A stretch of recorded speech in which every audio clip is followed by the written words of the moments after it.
કેન્દ્રીય ચૂંટણી પંચે લોકસભા ચૂંટણીનો શંખ ફૂંકી દીધો છે।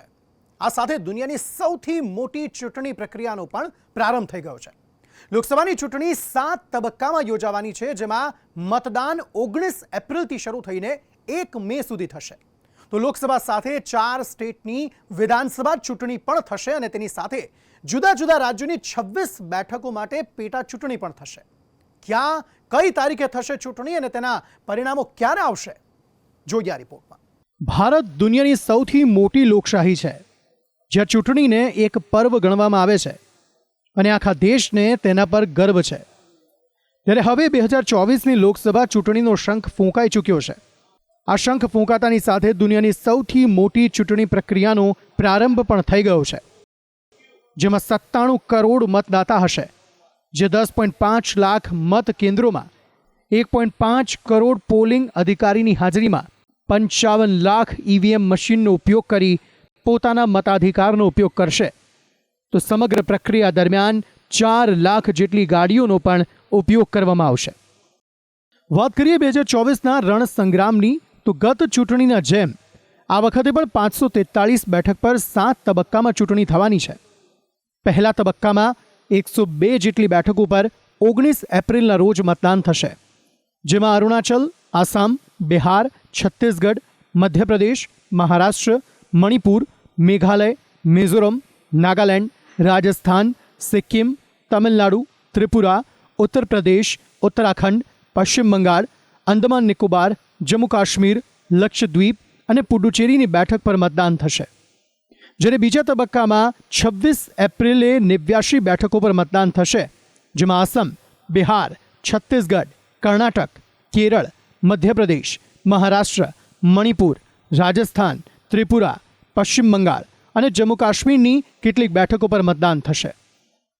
ત્રીજા તબક્કામાં 94 બેઠક પર 7 મેના રોજ મતદાન થશે, જેમાં આસામ, બિહાર, છત્તીસગઢ, ગોવા, ગુજરાત, કર્ણાટક, મધ્યપ્રદેશ, મહારાષ્ટ્ર, ઉત્તર પ્રદેશ, પશ્ચિમ બંગાળ, દાદરાનગર હવેલી અને જમ્મુ કાશ્મીરની બેઠક પર મતદાન થશે।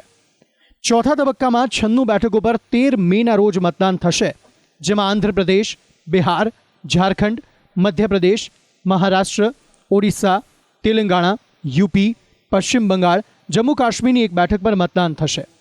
પાંચમા તબક્કામાં 49 બેઠક પર 20 મેના રોજ મતદાન થશે, જેમાં બિહાર, ઝારખંડ, મહારાષ્ટ્ર, ઓડિશા, ઉત્તર પ્રદેશ, પશ્ચિમ બંગાળ, જમ્મુ કાશ્મીર અને લદ્દાખની પણ એક બેઠક પર મતદાન થશે।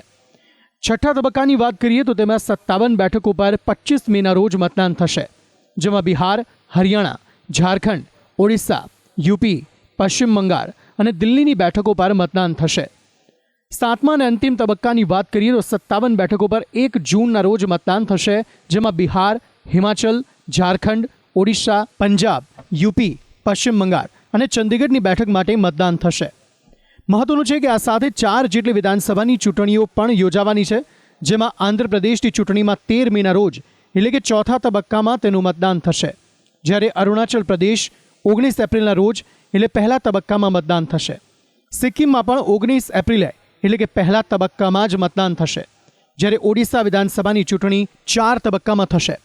13 મેના રોજ 28 બેઠક, 20 મેના રોજ 35 બેઠક, 25 મેના રોજ 42 બેઠક, 1 જૂનના રોજ 42 બેઠક પર ચૂંટણી થશે। તો ચૂંટણી સાથે વિધાનસભાની પેટા ચૂંટણીઓ પણ થવાની છે।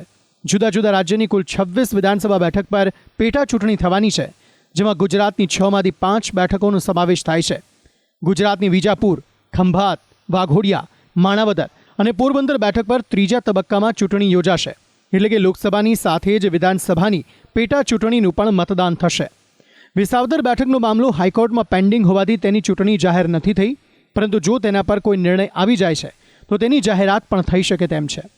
ચૂંટણીની જાહેરાત થાય એટલે ઈવીએમ વિશે પ્રશ્ન ન પૂછાય તેવું ન બને।